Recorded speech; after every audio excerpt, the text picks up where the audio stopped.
A wani labari da Hausawa ke cewa makashinka yana tare da kai.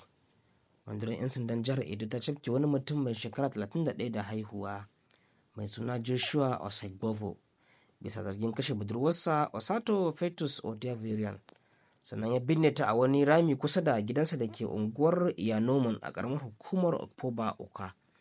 Mai magana da rundunar 'yan sandan jihar CSP Moses Yamu ya bayyana cewa mahaifiyar yarinyar, wata mata mai suna Mrs. Ojo, ce ta kai rahoton bacewar 'yarta a ranar 25 ga watan Afrilu. Ta shaida cewa 'yarta ta fita tare da wani abokinta, amma ba su sake jin ɗuriyarta ba tun daga ranar.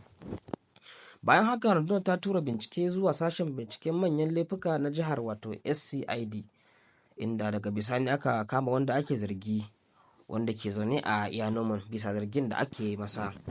A yayin bincike, wanda ake zargin ya amsa cewa shine ya gayyaci budurwarsa zuwa gidansa. A cewarsa sun samu saɓani wanda ya kai ga faɗa a tsakaninsu. Ya ce a cikin faɗan ne marigayar ta faɗi, inda ta bugi kanta a ƙasa, kuma hakan ne ya yi sanadin mutuwarta.